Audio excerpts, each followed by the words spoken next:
가족분들과 인사 나누겠습니다. 사랑합니다. 축복합니다. 인사 나누겠습니다. 사랑합니다. 축복합니다. 오늘 날씨가 참 많이 덥습니다. 제가 더위를 먹어가지고요. 어제 밤에 또 감자를 캔이라고 늦게까지, 또 오늘 아침에는 감자 캔데다가 상추를 이제 또 다 심어놨는데 날씨가 굉장히 덥더라고요. 그래서 제가 얼굴 표정이 설교하기 싫은 얼굴 표정일지라도 이해해달라 이 말 하기 위해서 그런 겁니다. 우리 하나님 말씀 함께 보도록 합니다. 하나님 말씀은 사도행전 24장 10절에서 23절까지입니다. 사도행전 24장 10절에서 23절까지 말씀입니다. 원래 매일 성경은 토요일 본문인데 24장 1절부터 너무 길어서 10절부터 23절까지만 보도록 합니다. 사도행전 24장 10절에서 23절까지 번갈아 가면서 읽습니다. 제가 먼저 읽겠습니다. 총독이 바울에게 머리로 표시하여 말하라 하니 그가 대답하되 당신이 여러 해 전부터 이 민족의 재판장 된 것을 내가 알고 내 사건에 대하여 기꺼이 변명하나이다.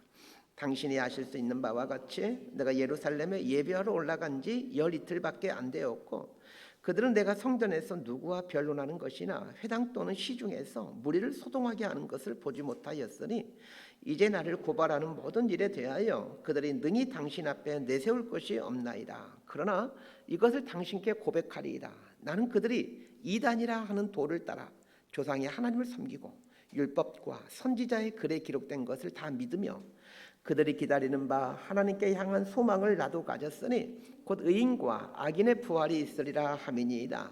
이것으로 말미암아 나도 하나님과 사람에 대하여 항상 양심에 거리낌이 없기를 힘쓰나이다.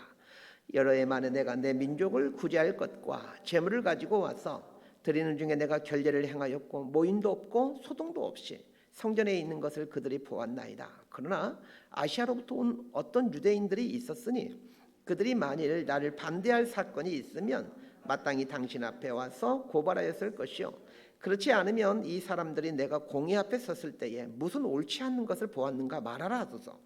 오직 내가 그들 가운데 서서 외치기를 내가 죽은 자의 부활에 대하여 오늘 너희 앞에 신문을 받는다고 한 이 한 소리만 있을 따름이니이다 하니 23절까지 함께 읽습니다.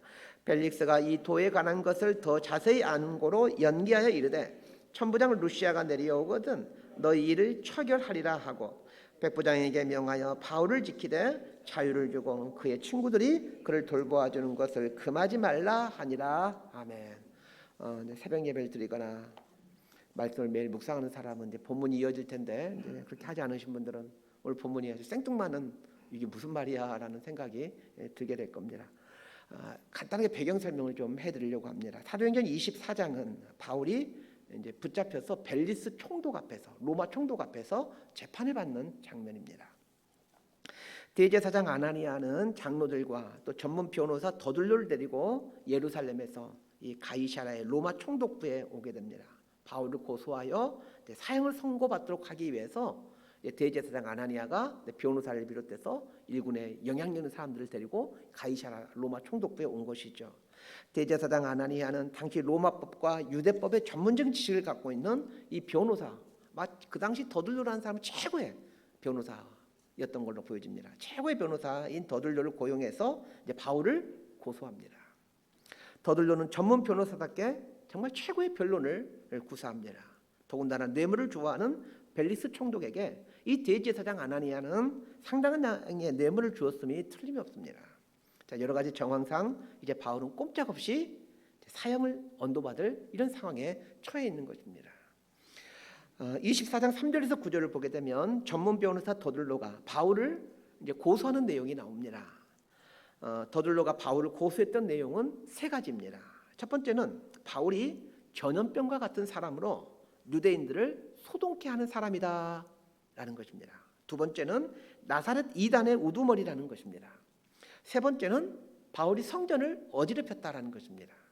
이 세 가지 제목을 들어서 바울에게 사형을 언도해달라 이렇게 요청하는 것이죠.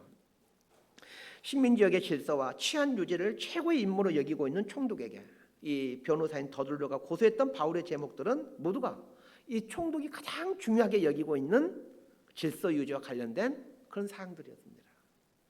참 이 더둘로라는 변호사는 정말 탁월한 변호사였던 것 같습니다.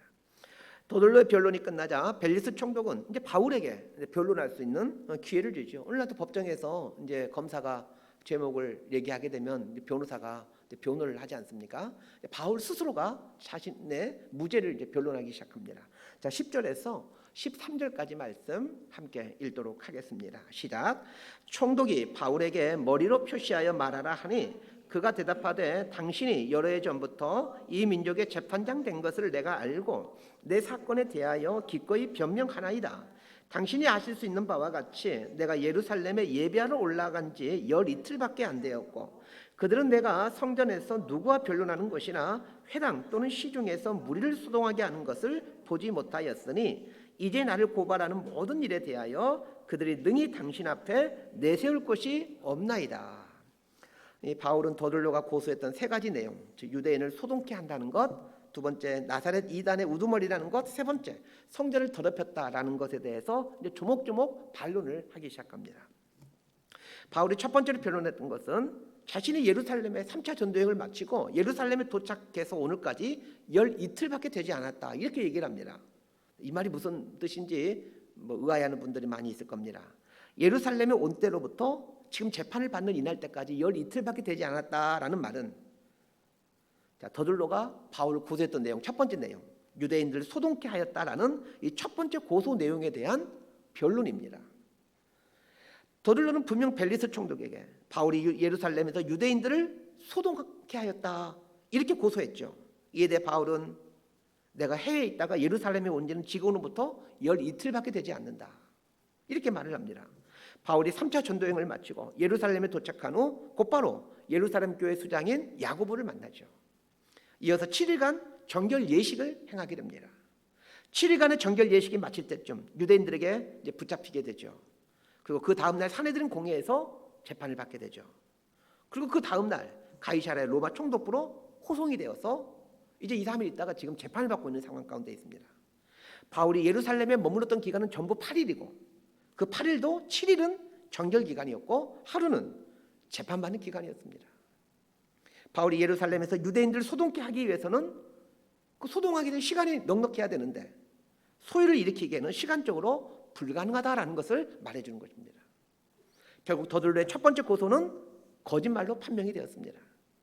더들로가 바울을 향해 고소했던 두 번째 내용은 바울이 나사렛 이단의 우두머리라는 것이었습니다. 이에 대해서 바울은 14절에서 16절에 걸쳐 반론합니다. 이 두 번째 반론은 뒤에서 다루도록 하고 세 번째 고소 내용에 대한 반론부터 다루도록 하겠습니다. 자, 더들로가 바울을 향해 고소했던 세 번째 내용은 바울이 성전을 더럽혔다라는 것입니다. 이에 대해서 바울은 17절에서 20절을 통해 이 고소 내용에 대해서 반론합니다. 17절에서 20절 말씀까지 함께 보도록 합니다. 시작. 여러 해 만에 내가 내 민족을 구제할 것과 재물을 가지고 와서 드리는 중에 내가 결례를 행하였고 모인도 없고 소동도 없이 성전에 있는 것을 그들이 보았나이다. 그러나 아시아로부터 온 어떤 유대인들이 있었으니 그들이 만일 나를 반대할 사건이 있으면 마땅히 당신 앞에 와서 고발하였을 것이요 그렇지 않으면 이 사람들이 내가 공의 앞에 섰을 때에 무슨 옳지 않는 것을 보았는가 말하라 하소서. 이 구절을 이해하기 위해서는 이 바울이 3차 전도여행을 마치고 예루살렘에 와서 그 유대인들에게 붙잡힐 때의 상황을 알아야 합니다. 바울이 3차 전도여행을 마치고 예루살렘에 올 때는 오순절 절기를 앞두고 있는 때였습니다. 그때에 에베소에 살고 있던 유대인들도 오순절 절기를 지키기 위해 예루살렘에 찾아왔습니다.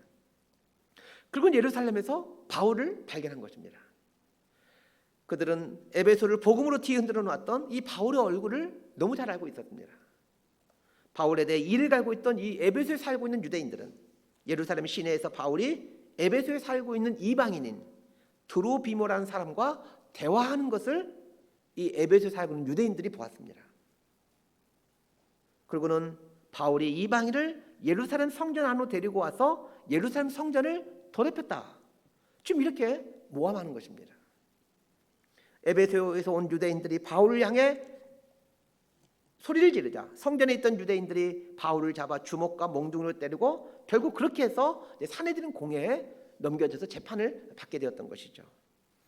그런데 바울은 이방인인 드로비모와 예루살렘 시내에서 대화를 하였지 성전에 데리고 들어온 것이 아니었습니다. 이 사실은 대제사장인 아나니아뿐만 아니라 변호사 더들로도 잘 알고 있습니다. 바울이 이 드로비무라는 이방인을 데리고 성전 안으로 들어오지 않았다는 걸 잘 알고 있어요. 그럼에도 불구하고 그들은 자신들의 목적을 이루기 위해 그 에베소의 유대인들이 말이 거짓말인 줄 알면서, 에베소 유대인들이 바울이 성전을 더럽혔어, 바울이 이방인을 데리고 성전 안으로 들어왔어, 이게 거짓말인 줄 알면서도 그들을 들러대면서 바울을 고소하는 것입니다. 이에 바울은 성전을 더럽혔다고 주장하는 에베소에 온 유대인들의 말이 정말 사실이라면 그들이 분명 이 재판받는 자리에 와서 증언을 할 것인데, 에베소에 온 유대인들은 어느 누구도 벨리스 총독이 주관하는 재판 자리에 나오지 않았다는 것을 얘기를 합니다. 정말 그들이 내가 이방인을 데리고 성전 안에 들어갔다고 봤다라면 내가 지금 재판받는 이 자리에서 나와서 증언할 것인데 왜 증언하지 않느냐라는 것입니다. 로마 시민권자인 바울을 모함하기 위해 거짓을 진술했다는 것이 탄로나게 되면 목숨을 부지할 수 없다는 것을 잘 알고 있었기 때문에 에베소 유대인들은 이 재판장에 오지 않았던 것입니다. 거짓 증언했다가는 이 로마 시민권자인 바울을 거짓 음해한 걸로 판명나서 그들이 사형을 당할 수 있기 때문입니다. 자, 이렇게 말함으로 바울을 향한 더들로의 세 번째 고소 내용도 역시 거짓임이 분명하게 판명된 것입니다. 더들로가 두 번째로 고소했던 내용은 바울이 나사렛 이단의 우두머리라는 것입니다. 이에 대해 바울은 14절에서 16절을 통해 반론을 제기합니다. 자, 14절에서 16절까지 함께 읽습니다. 시작.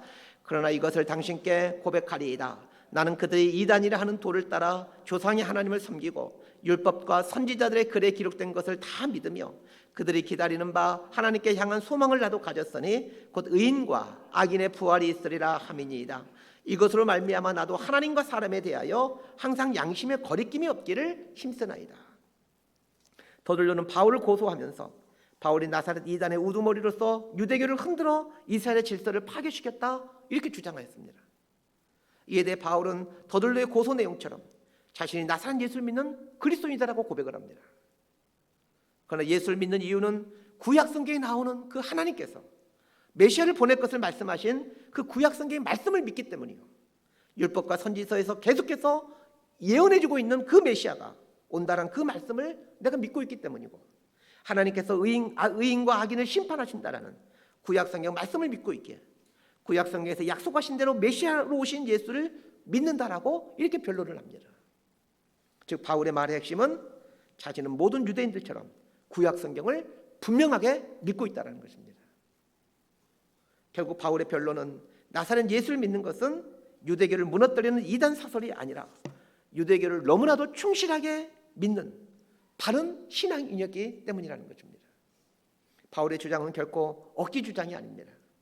구약 성경을 하나님 말씀으로 정말로 믿고 있기에 구약 성경에서 약속해주고 있는 그 메시아를 구주로 믿고 있는 것입니다.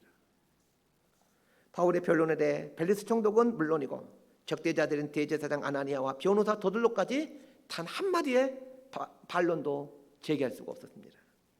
바울의 말 모두가 진실이었기 때문입니다. 바울의 말이 조금의 반론도 제기할 수 없는 진실이 될 수 있었던 이유는 바울의 고백의 내용을 보면 알 수 있습니다.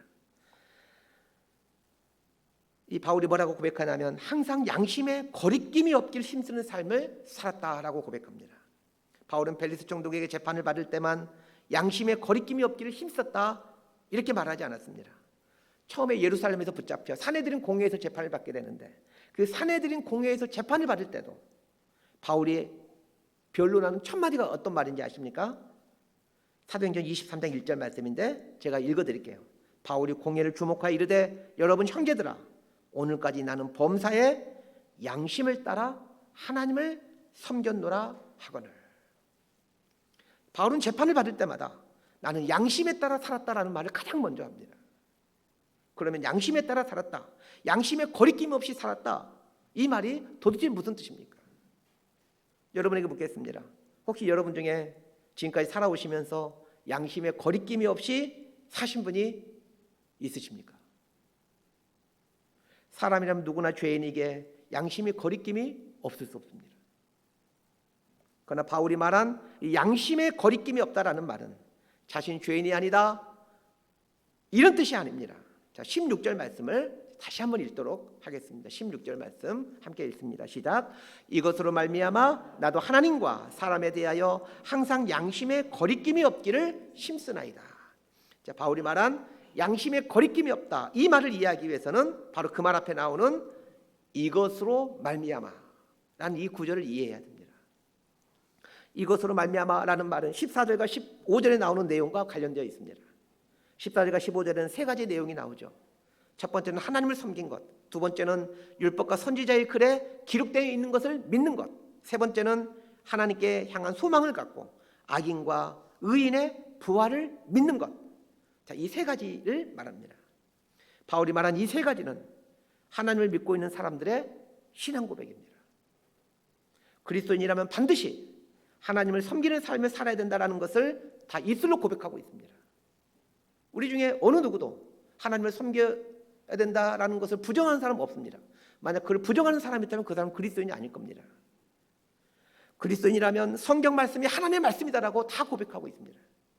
그리스도인이라면 하나님께서 반드시 인간을 심판하신다라는 것을 다 고백하고 있습니다. 사도신경에 나오는 내용들이지 않습니까? 그리스도인이라면 위에서 말한 세 가지를 모두 신앙으로 고백하고 있습니다. 양심에 거리낌이 없다라는 말은 자, 위에서 고백한 이 세 가지 내용과 자신의 삶에 있어서 조금도 충돌을 일으키지 아니하였다라는 뜻입니다. 이 거리끼다라는 단어인 이 아프로스코프스라는 단어인데, 이 단어는 이 프로스콥트라는 단어에서 파생되는데, 프로스콥트라는 뜻은 몽둥이로 때리다, 몽둥이로 치다라는 뜻입니다. 양심에 거리끼다라는 말은 내가 입술로 신앙 고백했던 내용들이 몽둥이가 되어서 내 행동에 대해 때리는 것을 말합니다.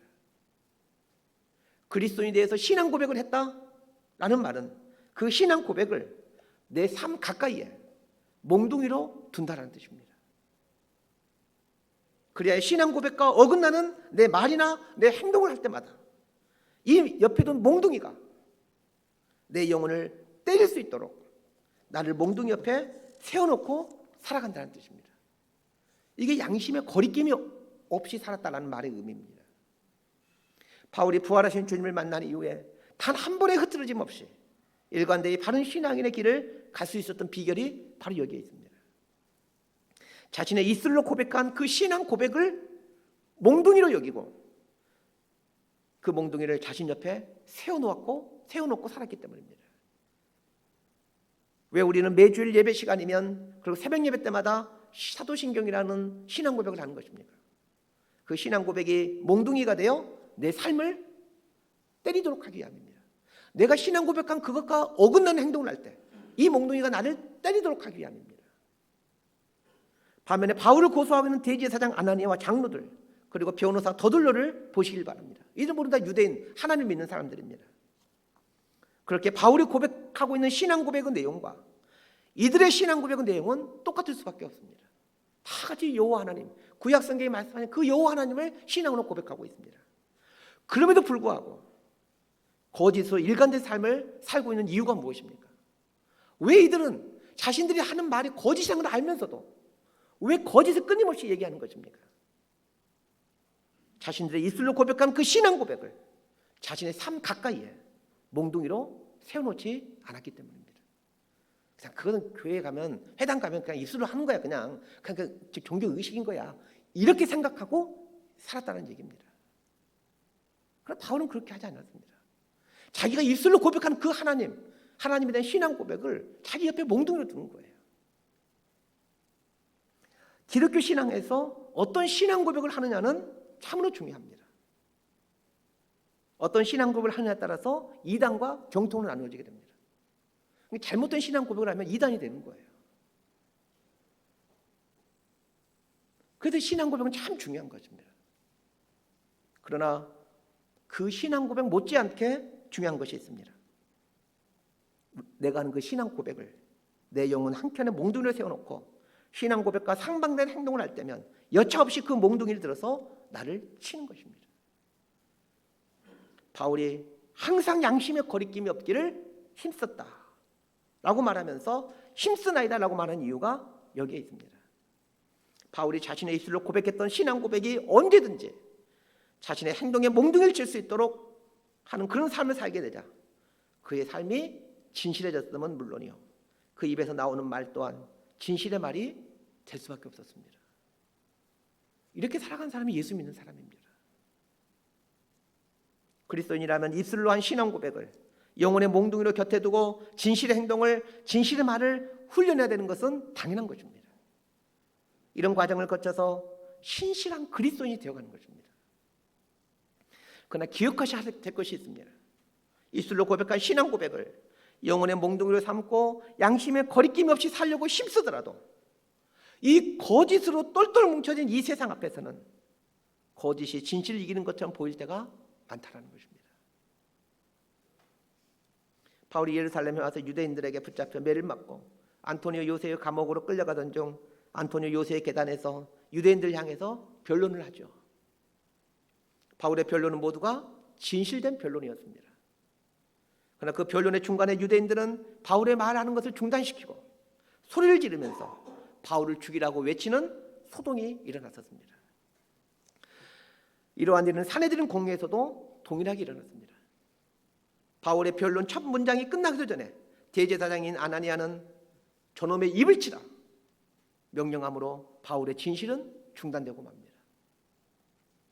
그러다가 벨리스 총독 앞에 서서야 바울은 끝까지 변론할 수 있게 됩니다. 지금까지 바울은 몇 번이나 변론하려고 했지만 이 변론 듣고 있는 사람이 다 중단시켜버렸습니다. 그런데 이 벨리스 총독 앞에서는 끝까지 바울이 이제 자신이 하고 싶은 말을 하게 되는 거죠. 벨리스 총독 앞에서 바울은 자신이 하고 싶은 변론을 끝까지 하므로 바울을 향해 고소했던 모든 내용들이 모두 다 거짓이었음을 밝히 드러냅니다. 그러나 대제사장과 더둘러의 거짓이 드러났고 바울의 진실이 밝혀졌다고 바울에게 씌워졌던 억압이 풀어진 것이 아닙니다. 이후의 내용을 보면 알겠지만 벨리스 총독을 비롯하여 심지어는 적대자들까지도 바울이 무지하다는 것을 너무 잘 알고 있지만 바울은 로마 총독부의 감옥에서 석방되지 않습니다.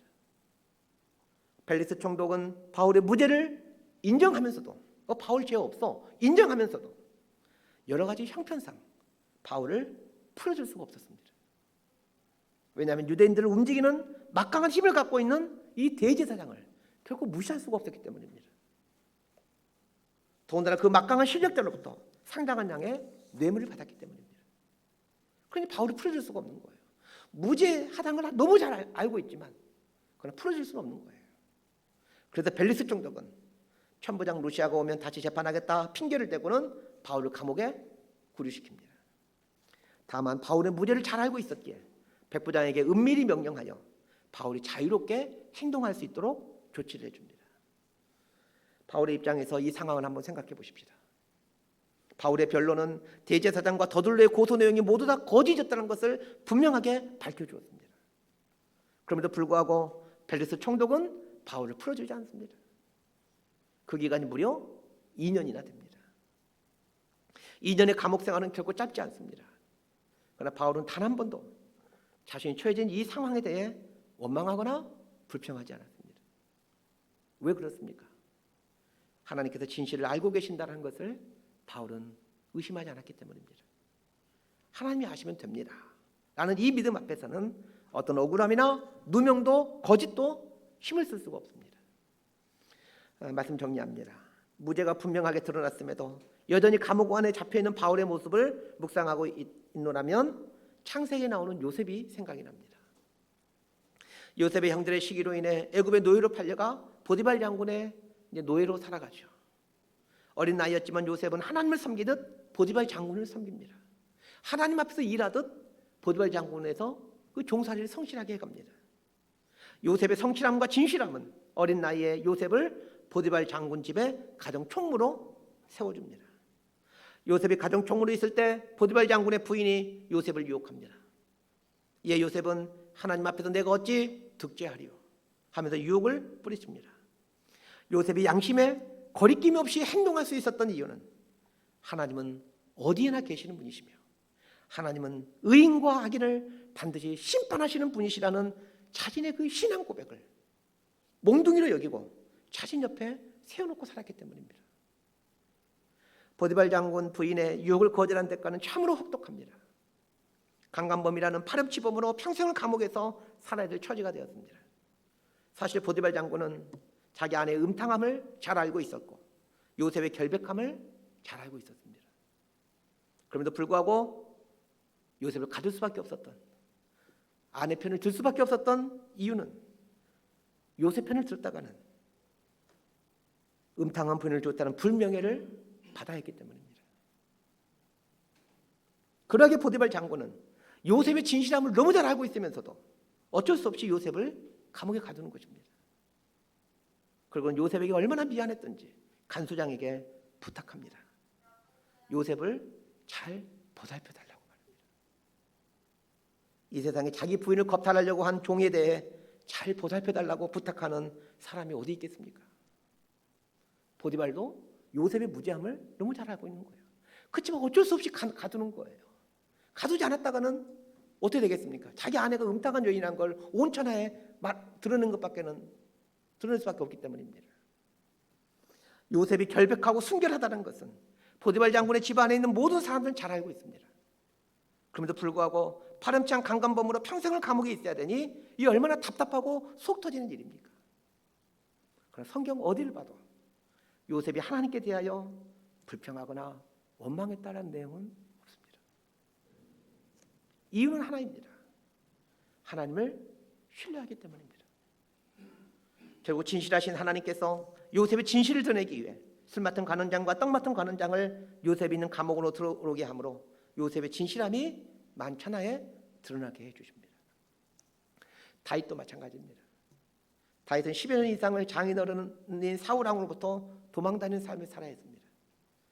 사울은 다윗을 향한 시기심을 이기지 못하고 자신이 갖고 있는 왕이라는 힘을 이용하여 계속해서 다윗을 모함함으로 다윗이 어느 한 곳에서도 정착하지 못하도록 다윗의 목숨뿐만 아니라 다윗의 인격을 죽여왔습니다. 사울왕이 다윗을 향한 각종 모함과 거짓말이 다윗의 귀에 들려올 때마다 그 다윗의 마음이 얼마나 고통스럽겠습니까? 그 사울왕이 끊임없는 모함을 해가지고 신하들에게 말하는 거예요. 다윗이 이런 일을 했어 라고 하면서 말합니다. 그러면 다윗의 파렴치병을 만들어버리는 거예요. 왕의 말이니 신하들은 다 맞습니다. 동의할 수밖에 없죠. 그럼에도 다윗은 하나님을 향하여 원망이나 불평을 하지 않습니다. 이유는 하나입니다. 진실을 드러내신 하나님을 신뢰했기 때문입니다. 사람들은 사울왕의 말을 듣고는 다윗을 오해했습니다. 그럼에도 불구하고 하나님이 하시면 좋지, 이 믿음으로 거짓의 세상과 맞서왔습니다. 그 기간이 무려 10년이었습니다. 요셉도 그렇고 다윗도 그렇고 진실이 밝히 드러나기까지는 결코 짧지 않은 세월을 고통스럽게 살아야만 했습니다. 그 기간들이 그들에게는 얼마나 길고 무서웠겠습니까? 그러나 그들 모두는 그 아픔의 고통을 하나님을 향한 절대 신뢰로 바꿔갔습니다. 성경을 유심히 보십시다. 여린 진실 하나로 거대한 거짓을 맞서는 믿음의 삶을 살았던 요셉의 이야기가 하나님의 말씀인 성경에 기록돼요. 3800년이 지난 지금까지도 이스라엘의 정반대편에 살고 있는 저와 여러분들에게까지 이 요셉의 진실에 대해서 분명하게 드러내주고 있지 않습니까? 거짓을 판치는 세상에서 진실을 붙들고 아픔의 삶을 살았던 다윗의 눈물의 이야기가 하나님의 말씀인 성경에 기록돼요. 3000년이 지난 지금까지도 다윗의 진실에 대해서 분명하게 드러내주고 있지 않습니까? 진실은 반드시 거짓을 이긴다는 믿음으로 가슴 쓸어내는 삶을 살았던 바울의 감옥살이 기간은 하나님의 말씀이 성경에 기록돼요. 2000년이 지난 지금까지도 바울의 진실에 대해 하나님께서 분명하게 드러내주고 있지 않습니까? 그렇다면 오늘 우리가 그리스도인으로서 신앙 고백하는 그 고백의 내용들을 내 영혼의 몽둥이로 삼고 진실한 말과 진실한 행동을 훈련하며 살아가십시다. 그리고 우리가 입술로 고백하는 것처럼 주님, 제가 주님을 사랑합니다. 이 고백에 한치 부끄러움 없이 주님을 사랑하며 사십시다. 그래야 신앙 양심에 거리낌이 없는 그리스도인으로 살아가십시다. 그러나 기억하셔야 됩니다. 신앙 양심에 거리낌이 없는 그리스도인으로 살아가는 동안에 수도 없이 거대한 거짓의 힘 앞에서 눈물을 흘려야 될 때가 많이 있을 겁니다. 그럼에도 모든 것을 아시는 하나님을 바라보고 신앙 양심에 거리끼지 않게 살아가십시다. 눈물의 양만큼 그 아픔의 깊이만큼 하나님은 반드시 진실이 이긴다는 것을 더 분명하게 그리고 더 밝히 드러내 주실 겁니다. 왜냐하면 하나님은 그분이 진실하시며 영원하신 분이시기 때문입니다. 이 하나님을 믿고 이 하나님 편에서 하나님 신뢰하며 하나님 사랑하며 살아가는 저와 여러분의 삶이 될 수 있게 되기를 진심으로 소망하고 축복합니다. 기도하겠습니다. 하나님, 우리가 살아가는 이 세상은 거짓이 막강한 힘을 발휘하고 있는 거짓의 세상입니다. 이런 세상에서 진실은 너무 초라하고 작아 보입니다. 강팍하고 교활한 사람들의 목소리가 크게 들리는 세상이지만 다른 사람을 비난하기 좋아하는 사람들의 말이 진실인 것처럼 보여지는 세상이지만 그냥 하나님께서 진실편에 서 있음을 기억하며 살게 하옵소서. 우리가 입술로 고백한 신앙 고백을 내 영혼의 몽둥이로 삼고 진실을 훈련하는 삶을 살게 하시고 어떤 억울한 일 앞에서도 하나님 하시면 됐지 이 믿음으로 인내하며 살게 하여 주옵소서. 그래야 결국에는 하나님께서 진실을 통해 거짓을 어떻게 이겨가시는지를 친히 목도하고 경험해가는 이런 은총을 누리는 그리스도인으로 살아가게 하여 주옵소서. 예수님 이름으로 기도드리옵나이다. 아멘. 우리 주신 말씀 생각하면서 우리 찬양 한 곡 부르고 우리 함께 기도 중보기도 제목들 가지고 기도했으면 좋겠습니다. 우리 비준비하시니 함께 찬양할까요? 우리 주는 위대하며 능력이 많으시도다. 함께 찬양하십시다.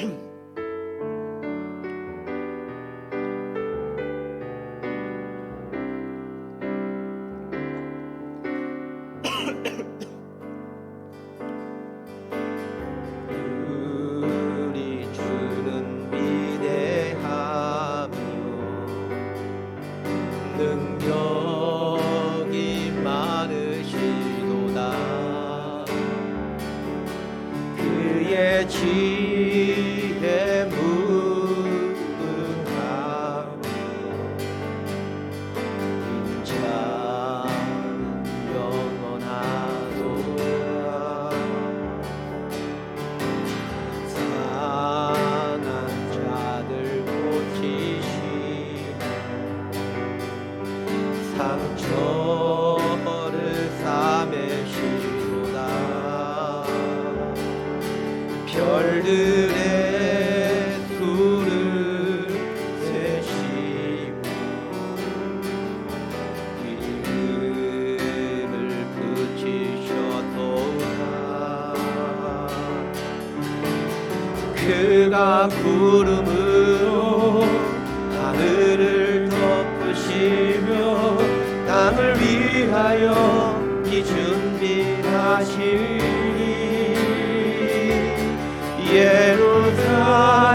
예루살렘아 여호와를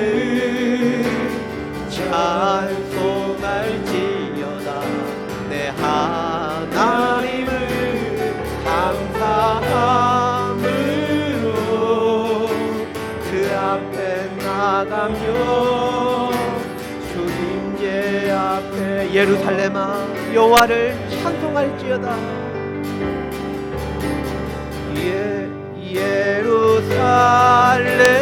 예루살렘아 여호와를 찬송할지어다.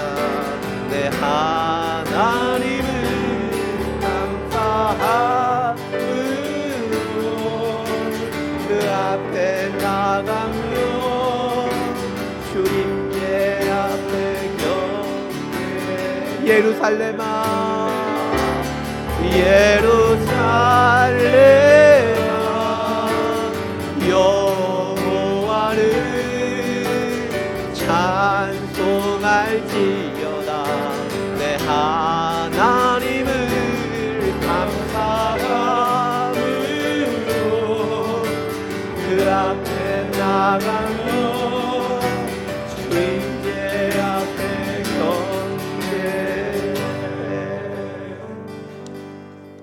우리 시간 주신 말씀 가지고 함께 놓고 기도했으면 좋겠습니다. 오늘 선포된 말씀 속에서 여러분의 심령 가운데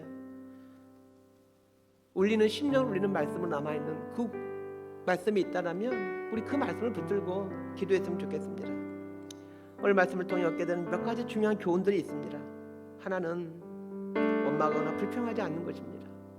난 아무런 죄가 없는데도 진실이 밝히 드러났음에도 불구하고 여전히 감옥에 갇혀 있어야 되니 이 얼마나 억울한 일입니까? 그럼에도 바울은 불평하거나 원망하지 않습니다. 하나님을 믿기 때문입니다. 왜 나만 이런 어려움을 겪느냐고 불평하거나 원망하지 마십시다. 하나님을 신뢰한다라면 불평하거나 원망하지 마십시다. 하나님 모든 것을 알고 계십니다. 모든 걸 아시는 하나님을 신뢰하며 하나님을 사랑하며 살아가기를 결단했으면 좋겠습니다.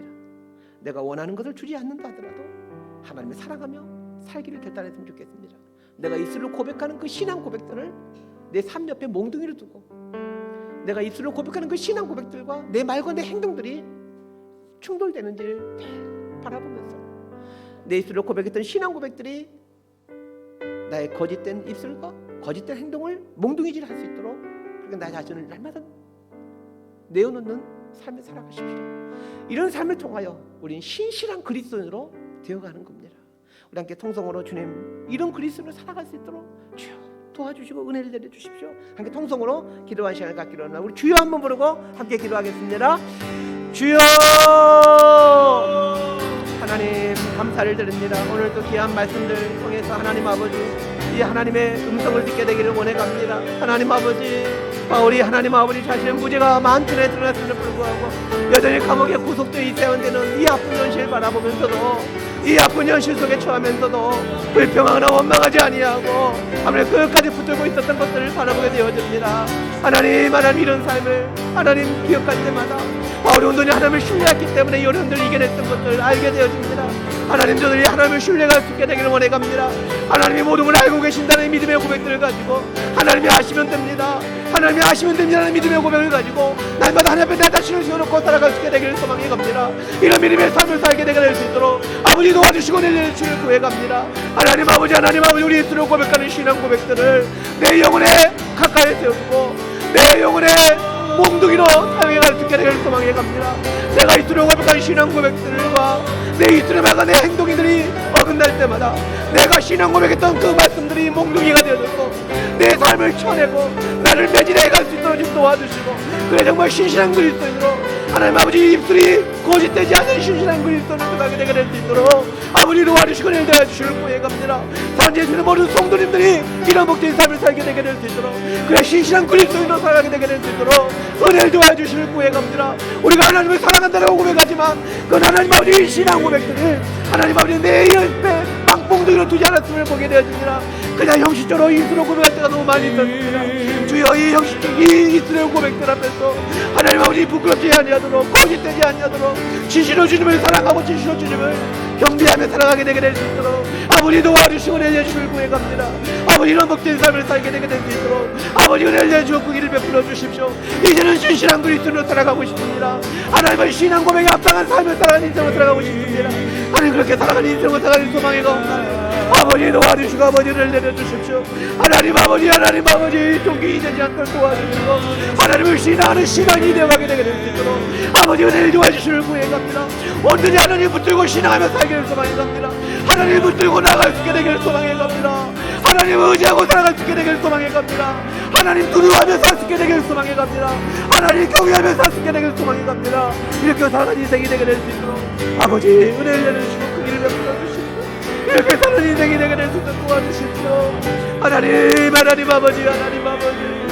하나님 아버지 나의 입술의 신앙 고백에 점점 근접해가는 삶을 살아가게 되게 될 수 있도록 아버지 도와주시고 아버지 은혜를 내려주십시오.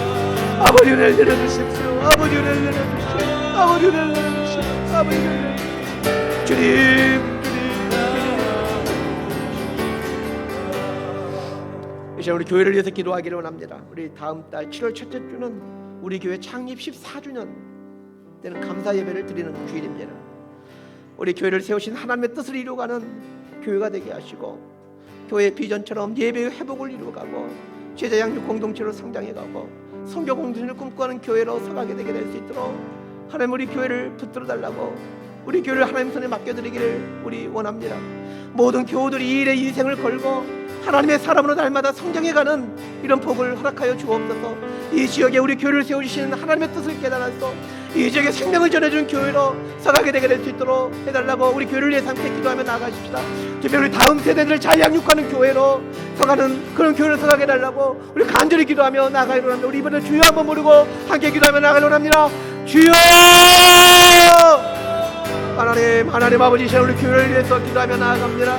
하나님 아버지, 우리 교회를 14년대 이곳에 세워주시고 하나님 지금까지 하나님 소멸되지 아니하고 이렇게 하나님께 예배드리며 살아올 수 있는 은혜를 베풀어 주시니 감사를 드립니다. 하나님 아버지 14주년이 되어졌습니다. 이 14주년 감사 예배를 감격함으로 주님께 나와 예배를 드립니다. 하나님 아버지 감사 예배를 기뻐 받아 주시옵시고 아버지 영광과 아버지 나라를 위해서 귀하게 드려진 교회에 서가게 되게 될 수 있도록 아버지 도와주실 구해갑니다. 하나님 아버지 우리 교회를 향한 하나님의 거룩하신 뜻들을 분별해 갈 수 있게 되기를 소망해 갑니다. 하나님 임재를 겸하는 예배 공동체에 서가게 되게 될 수 있도록 도와주시옵소서.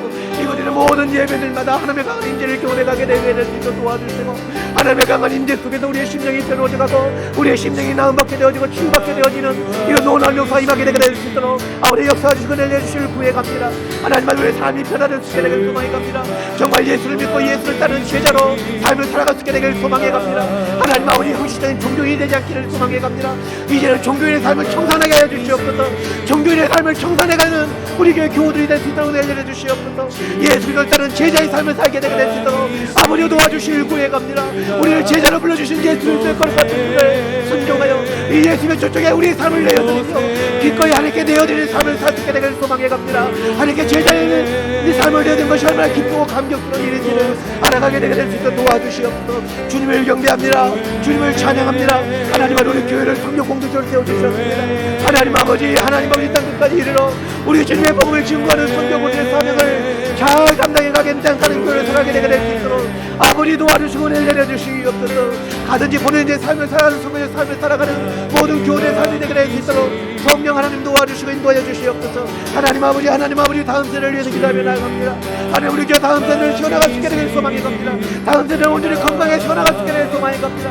이 영혼들 복음을 지어나갈 수 있게 되길 소망해 갑니다. 이 삶을 잘 감당해 갈 수 있도록 도와주시옵소서. 이 삶에서 우리의 삶을 내어드리는 삶을 살게 되게 될 수 있도록 아버지 도와주시고 내려주시길 구해 갑니다. 하나님 도와주시고 기름 부어주십시오. 사랑하는 모든 예수의 성도님들이 이 일에 헌신해 갈 수 있도록 도와주시고 이 일에 삶을 내주고 물질을 내어드리고 삶을 온전히 내어드리며 이렇게 하는 나라를 꿈꾸며 하는 나라를 이루어가는 일에 삶을 내어드리게 되게 될 수 있도록 아버지 역사주시고 내려주시옵소서. 긍휼을 베풀어 주시옵소서. 긍휼을 베풀어 주시옵소서. 존귀하신 하나님 왕이신 하나님 아버지 이곳에 성령님의 충만한 임하게 될 수 있도록 도와주시옵소서. 성령이 임하게 될 수 있도록 도와주시옵소서. 성령이 임하셔서 모든 심령들이 성령을 받고 예루살렘과 언니를 사마리아 땅까지 이르러 내 증인이 되는 주님 말씀을 순종해 갈 수 있는 거룩한 당시의 백성을 전하게 되게 될 수 있도록 아버지 역사 주시길 구해 갑니다. 하나님 그렇습니다. 하나님 우리의 왕이십니다. 하나님의 제 삶의 주인이십니다. 이 주님의 뜻을 온전히 순종하며 나갈 소망해 갑니다.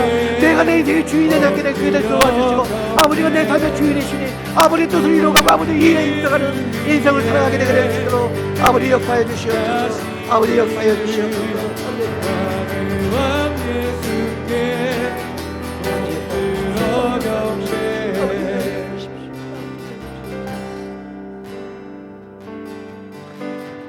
우리 교회를 한 가지 더 기도하기를 원합니다. 임직자들 세워가는 중에 있습니다. 몇 분이 세워질지 모르겠지만 그 마음 중심에서 하나님을 경외하고 하나님을 사랑하기 위해 힘쓰고 하나님의 뜻을 이루어가는 것을 삶의 우선순위로 생각하는 분들이 임직자로 세워지기를 위해서 기도하십시오. 신실한 임직자들이 세워져서 교회가 더 성경적이고 교회가 더 교회적인 교회가 되어갈 수 있기를 위해서 기도하십시오. 그 부교육자 청빙을 놓고 기도하고 있는 가운데 있습니다. 하나님 우리에게 신실한 부교육자를 허락해 주시고 그래서 하나님 아버지 교회가 더 든든하게 서가게 되게 해달라고 우리 부교육자 청빙을 위해서 함께 기도하는 시간을 갖기로 합니다. 기도하겠습니다. 하나님 아버지 이 시간 우리 교회를 위해서 한 가지 더 충고하며 나아갈 소망해 갑니다. 하나님 아버지 우리 임직자들을 전하고 있는 가운데 있습니다. 주여 새벽이 되는 주의 백성들이 즐거이 기쁨으로 헌신해가는 믿음의 사람들을 중직자로 세워나가는 이런 은혜가 있게 되길 소망해 갑니다. 하나님 아버지 하나님이 역사하시는 분이십니다. 하나님은 일하시는 분이십니다. 하나님은 사람을 통해 일하고 계시는 분이심을 믿습니다. 하나님 오늘 교들 가운데에 하나님 이 사명을 허락하여 주시옵시고 하나님 아버지 이 은총을 베풀어 주시옵시고 하나님 즐거이 헌신해가며 주님의 뜻과 주님의 나라를 이루어갈 수 있는 삶을 살게 되게 될 수 있도록 아버지 도와주시고 은혜 내려주시옵소서. 아버지 은혜를 내려주십시오. 아버지 교회 일꾼이랍니다. 중요한 일들을 잘 알고 있습니다. 교회 하나님 아버지 사건들이 터지지 않냐도 도와주시옵소서. 신실한 하나님의 백성들이 소중하게 되게 도와주시옵소서. 하나님을 진실로 사랑하고 하나님을 위해서 삶을 내어드릴 기뻐하고 하나님을 위해서 내 삶을 내어드리는 것을 삶의 목표로 삼고 하나님의 뜻이 이 땅에 이루어져간 것을 신앙 고백으로 여기고 살아가는 그런 신실한 자들이 있어지게 되게 될 수 있도록 아버지 역사해 주시고 은혜를 내려주시옵소서. 하나님 그렇습니다. 하나님 이런 존귀한 자들 이런 하나님 마음에 합한 자들이 교회 일꾼으로 쓰임받게 되게 되게 될 수 있도록 그 일꾼들도 교회가 더욱더 성경적이 되어가고 교회가 더욱더 교회적이 되어가는 이런 은혜가 임하게 되게 될 수 있도록 아버지 역사해 주시길 구해갑니다. 하나님 아버지 우리 부교육자 총회가 앞두고는 가운데 있습니다.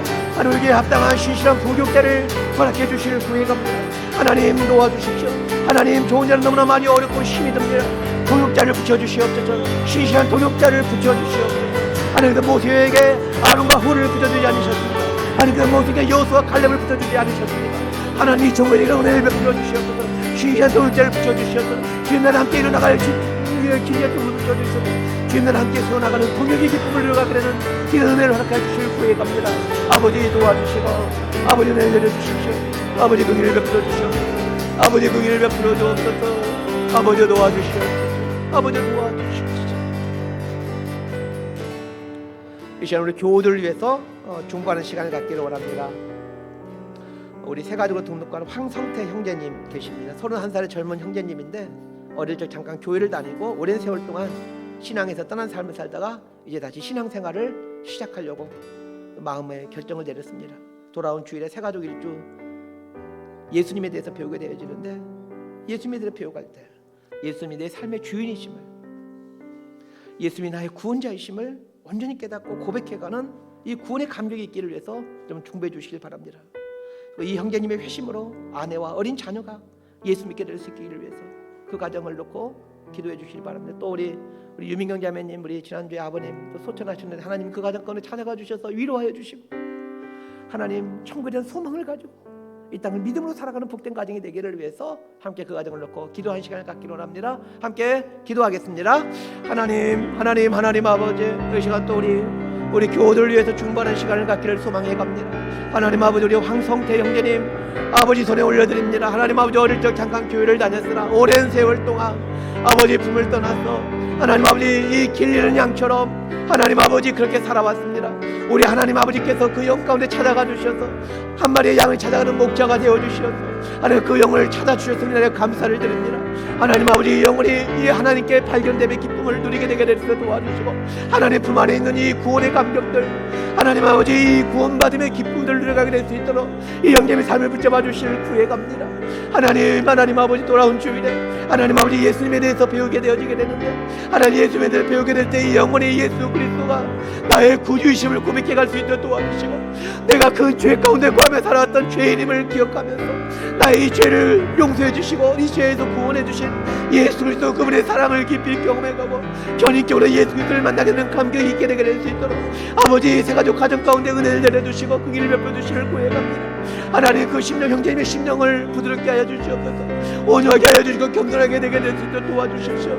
하나님 아버지 형제님의 외심으로 말미암아 그의 아내와 그의 어린 아이가 구원받을 수 있도록 도와주시고 주 예수를 믿으라 그러면 너와 내 집이 구원을 받으리라고 했던 하나님 아버지 그 말씀을 의지하여 하나님 아버지 이 심령의 이 황성태 형제님의 가정 모두가 구원받게 되는 감격이 있게 되게 될 수 있도록 아버지 역사해 주시고 도와주시길 구해갑니다. 하나님 아버지 우리 유민경 지사님 가정을 기억하여 주시옵소서. 우리 아버님 또 소천하여져서 하나님 아버지 육신의 아버지를 하나님 품에 올려드리고 섭섭함을 가지고 살고 있는 가운데 있습니다. 이 마음의 상황을 어루만져 주시고 정거에 대한 소망을 가지고 살아가게 되게 될 수 있도록 아버지 도와주시고 아버지 은혜를 내려주십시오. 아버지 은혜를 내려주십시오. 아버지 은혜를 내려주십시오. 아버지 그 길을 베풀어 주십시오. 하나님의 위로가 필요하고 하나님의 안아주심이 필요합니다.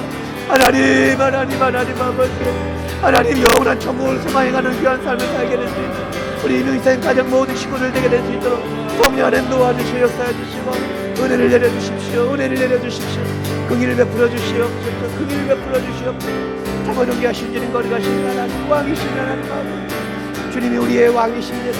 주님이 이 삶의 가정의 주인 되어주시고 주님이 이명희사님 가정의 구원자 되어주시고 왕 되어주시고 마지막 온전한 주님의 통치를 받게 되는 내가 임하게 되겠습니다. 아버지 도와주시오. 역사해 주시고 은혜를 내려주십시오. 은혜를 내려주시오.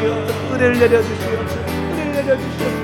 하나님 안에 신뢰가 가운데 임하게 되게 될 수 있도록 역사하여 주시오.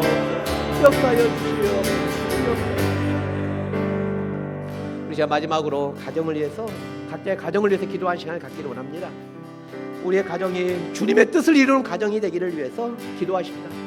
여러분 편안하게 살 생각하지 않게 되기를 바랍니다.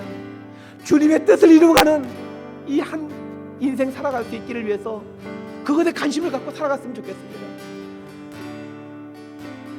여러분 우리가 편하게 살면 얼마나 편하게 살 수 있겠습니까?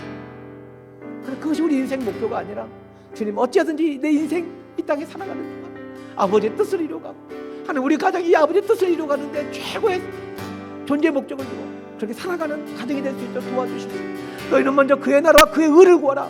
그러면 이 모든 것을 너희에게 도와주시리라는 우리 주님의 약속을 붙들고 하나님 우리 가정이 이 하나님의 뜻을 하나님의 나라를 가장 최우선을 두고 살아가는 이런 믿음의 가정이 되기를 위해서 기도하십시다. 하나님 아버지 우리 자녀들이 하나님의 말씀을 양육되게 하여 주시고 우리 가장들이 하나님 앞에 무릎 꿇게 될 수 있기를 위해서 기도하십시다. 그래서 우리 가장들이 정말 하나님을 신실하게 믿고 하나님을 신실하게 붙들고 믿음으로 살아가는 우리의 가장이 될 수 있도록 남편들 위해서 아버지를 위해서 함께 통성으로 기도할 시간을 갖고 또 개인 기도 하고 돌아가겠습니다. 기도하겠습니다. 하나님 아버지 감사와 찬양과 영광을 올려드립니다. 우리 가정을 주님 손에 올려드립니다. 하나님 우리 가정의 주인이 하나님이심을 고백합니다. 우리 가정의 주인이 아버지이심을 고백합니다. 하나님 아버지를 기쁘시게 하는 일에 우리 삶을 내어드리며 살 수 있게 되길 소망해 갑니다. 우리 가정의 아버지를 기쁘게 하는 삶을 살길 소망해 갑니다. 아버지의 나라를 위하여 살아가는 삶을 살 수 있게 되길 소망해 갑니다. 하나님 아버지 너희는 먼저 그의 나라와 그의 의를 구하라고 말씀해 주셨습니다. 주님 저희 가정의 아버지의 나라와 아버지의 의를 먼저 구해갈 줄 알고 아버지의 나라 아버지의 의를 가장 위에 두고 살게 되는 하나님은 복된 가정이 될 수 있게 되길 소망해 갑니다. 이런 믿음의 삶을 살아가는 가정이 되게 될 수 있도록 도와주시기를 구하해 갑니다. 내 성도마다 가정이 엎드리게 될 수 있도록 도와주십시오. 하나님의 뜻을 받아들이며 하나님의 뜻을 이루어가는 삶을 살게 되게 될 수 있도록 도와주시며 구해 갑니다. 우리의 자녀들을 기억하여 주십시오. 우리의 혜리가 하나님 앞에 겸손히 엎드리고 하나님의 말씀을 양육되어가는 내림의 딸로 서가게 되게 될 수 있도록 이 혜리의 삶을 붙잡아 주시고 인도하여 주시길 구해 갑니다. 아버지 부족하고 연약한 저에게는 이 시험을 가장으로 세워주셨습니다. 하나님 아버지 너무나 연약한 종입니다. 가장으로 살아간 너무나 부족하고 연약한 종입니다. 그건 하나님 아버지께서 세워주셨기에 아버지를 온전히 의지하거나 말미암아 제 가정 온전히 세나갈 수 있게 될 믿음을 세나갈 수 있는 소망이 나옵니다. 믿음을 세나가야 되게 될 수 있도록 아버지 도와주시고 은혜를 내려주시고 은혜를 내려주시고 은혜를 내려주시고